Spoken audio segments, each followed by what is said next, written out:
Good morning. This is John Suguitan, Director of Relationship Management for CDI Media in Chicago. Today, we'll be joined by Rebecca Hartness for our Executive Insight podcast. She is the Information Security Officer for a publicly traded global information solutions company, joining us from the lovely Gateway City, St. Louis. Rebecca, how are you doing today? I'm doing great. Thank you very much. It's great to be here. Wonderful, wonderful. Well, let's jump right in. How did you get started in information security? So I had sort of an interesting path. I graduated college back in the 90s, and back then, a computer major basically meant becoming an application developer, and I really didn't have any interest in doing that back then. But I always had kind of a technical bone and helped, folks out with troubleshooting and working on their computers and such.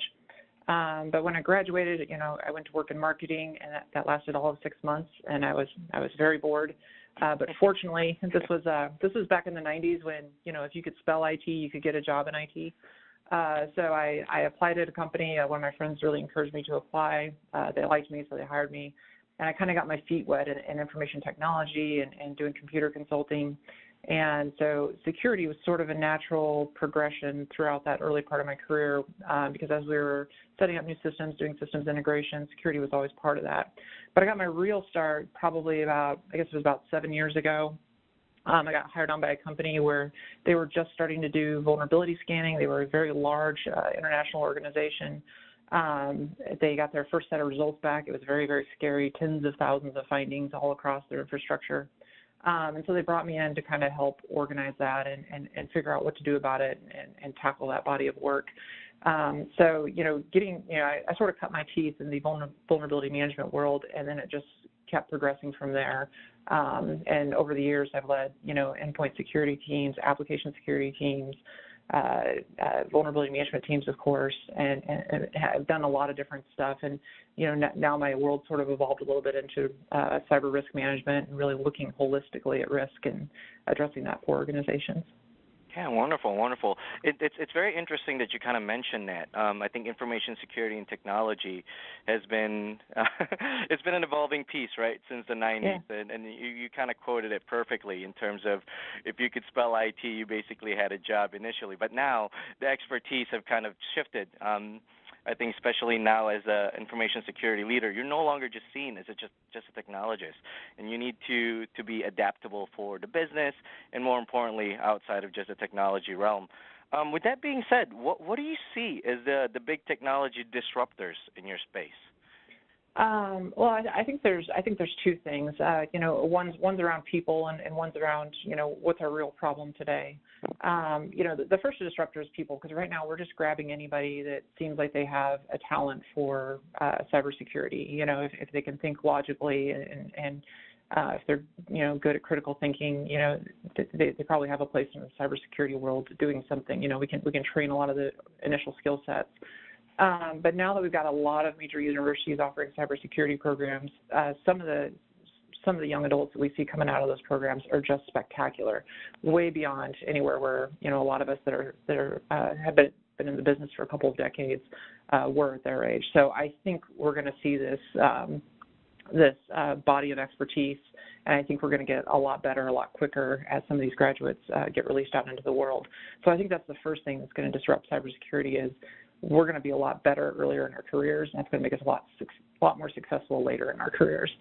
Apart from that, though, I think one of our biggest things today, and I think a lot of organizations are just starting to tackle this as, we leverage different business services. We have whole companies that are being stood up to offer one very specific service as part of a greater service model.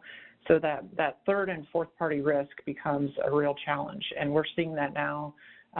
We have governments asking us to go, to report on what's our third-party risk, what's that fourth-party risk, and how does it affect the data that we're storing for them. Right now, today, that is not a sustainable model of how that's addressed. We're basically, everybody's interviewing everyone and then interviewing everyone that interviews them. And it's not a really good model. It's wholly based on is the person you're interviewing being honest with you about their security posture and their security challenges. So somebody at some point, I think, is going to have to address that, and I think that that is a market that is just ripe for disruption. Somebody will ultimately figure out how to make that work a lot better than it does today. Yeah, absolutely. Well, thank you for that. I think your 2 points there, I think, hits home to not just your industry, but looking at it on a cross-vertical scale, especially your first point, right? I think talent has been a big necessity this time around, making sure that you're incentivizing the next set of information technology, information security leaders to work within your organization, so the competition is there. And the second point is probably to incentivize the best staff to stay with you as opposed to the competition. So I'm sure that's going to be a space that we need to watch out for in the next 5 to 10 years. Now, there's something that kind of came up to us that's been a big challenge for everybody. Being a global role and being a global organization, how does GDPR regulations have impacted your company, if at all? I think they've impacted us in a way that I don't know that we necessarily anticipated. It's sort of interesting in that, we are a global company, but the way our business works and the type of information that we collect, normally it does stay in the country where we're doing business. And so for the countries that were immediately under the scope of GDPR, it was, we knew it was coming. We knew how to address it. We worked with our systems in order to make sure that we could meet all of our requirements under those regulations. Where it got interesting was, especially here in the United States, where our largest business unit is, all the data we collect here is from United States companies. So the data is created in the United States and then transmitted over to us, and it's PII type data. What wasn't necessarily accounted for was that those companies employ people or may send people over to the EU to do work or whatever. And while their employment data and such is generated in the U.S., they may be EU citizens working in the EU, or they may be U.S. citizens working in the EU but getting paid through the U.S. So when we're collecting data and housing it for these organizations and servicing it, it gets down to that third and fourth party risk. If they're paying this individual, and maybe they're part of a subcontractor, but they are collecting the data and the work took place in the EU, but the check was cut from the U.S. but transmitted then over to the EU, does that data fall into scope? Do we have to have the processes and the systems in place in order to address that data if at some point that individual wants to execute their right to be forgotten? So I think there's going to be a lot of, probably a lot of legal challenges around GDPR. Folks are scrambling. For us, we anticipated it was probably going to be a small demand to do that. So we elected to handle those type of requests manually for now if someone decides to execute on that. But the other interesting thing about that is it our responsibility to remove that data, or is it our customer's responsibility that's transmitting the data to us to go and remove it? And that's where it gets really fuzzy about, who really owns that process and who's really accountable for that. So, I think like a lot of organizations, we've discovered some unintended consequences with GDPR as we've kind of thought through the regulations a little bit deeper and how it affects countries that aren't necessarily doing business in the EU. So it's an interesting challenge. Yeah, absolutely. I think outside of organizations that are not effectively in the EU, it's a brand new territory for everybody. So I think it'll be very interesting how information security leaders and even information risk leaders kind of tackle this approach moving forward. With that being said, then, another big topic that's been kind of thrown around, with whether it's in the financial sector or the healthcare sector, is the term around blockchain. What role, if any, will blockchain technology play in your field in the future? Blockchain's,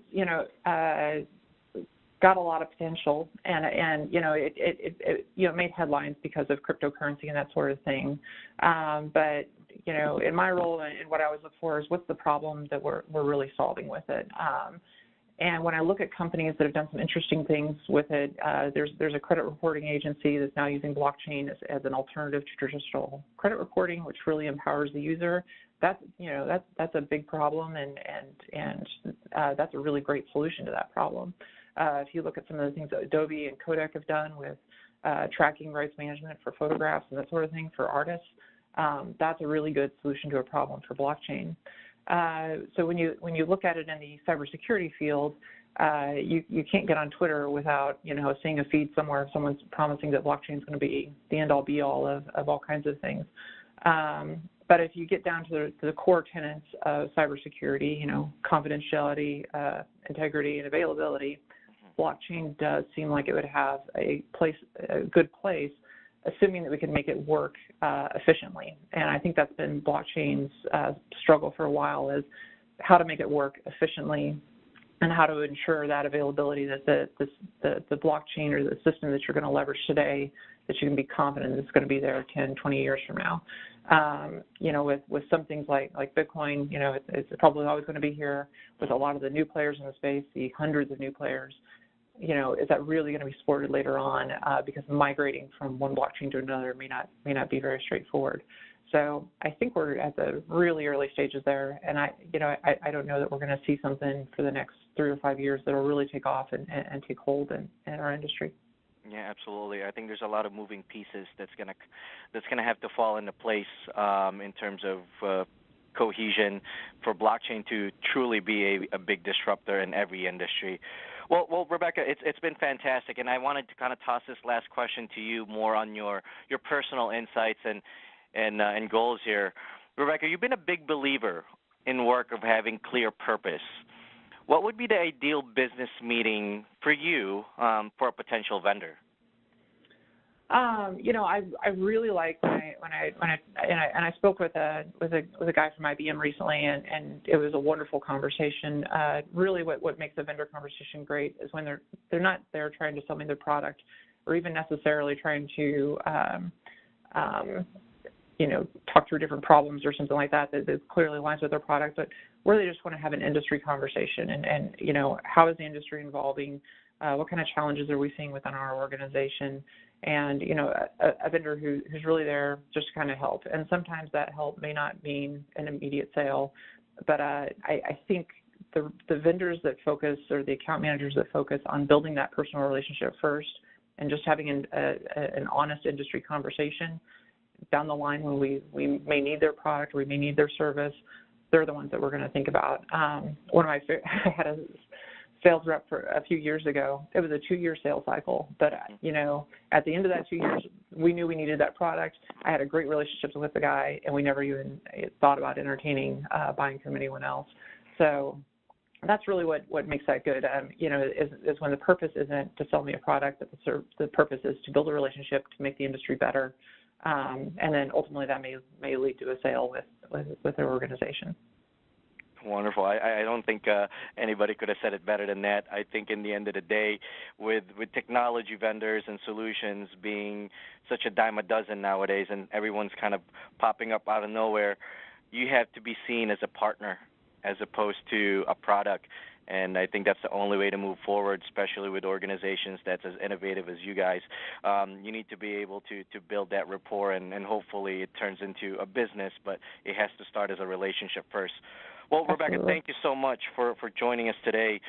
We really appreciate your time and insight. Your perspective has been absolutely valuable and really a great look in terms of the eyes of an information security leader. Well, that's it for us today. Please join us next week for another continuation of our Executive Insight series. Rebecca, I'd love to kind of turn it over to you. Any last words for our audience? I don't think so, but I really enjoyed it today. I appreciate the opportunity, and I hope to see you guys soon. Wonderful, wonderful. Well, that's it for CDM Media and the Tech Table. You always have a seat with us. Until next time, John out. Thank you, Rebecca. That was fantastic. Thank you so much. Perfect. Thank you.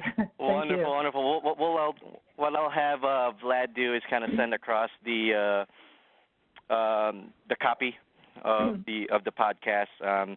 We won't highlight anything, or at least we won't share anything to anybody without your approval anyway. So you'll have the first rough draft shortly. And other than that, it's been fantastic. We're looking forward to hopefully seeing you again at another event. Yeah, absolutely. That was honestly, that was a wonderful event, especially that dinner that night. Just really enjoyed the conversation, and I made some great connections that day. So that was absolutely wonderful. Yeah, absolutely. And I think just to your point when you mentioned vendors, I think the group there was a great testament of how to run a private dinner. I think there's been nightmares of dinners before in the past, and it ended up being a sales pitch type of endeavor, and I think they kind of ran that perfectly. Did you guys end up having to have a chat with the group there, Um, or a scheduled call with the vendor group? oh, you mean Mimecast? Yeah, Mimecast. Yeah, he reached out to me. I've got actually this week. I've still got his email in my inbox. I need to respond to him, so I haven't followed up with him though one-on-one yet. Okay. Yeah, absolutely. Well, that's fantastic, Rebecca. If you have any questions whatsoever, please don't hesitate to reach out to myself or Vlad. Vlad will send across a copy of the phone call. And other than that, looking forward to seeing you again soon. All right, great. Thank you very much. Thank you, Rebecca. Bye-bye now. Bye.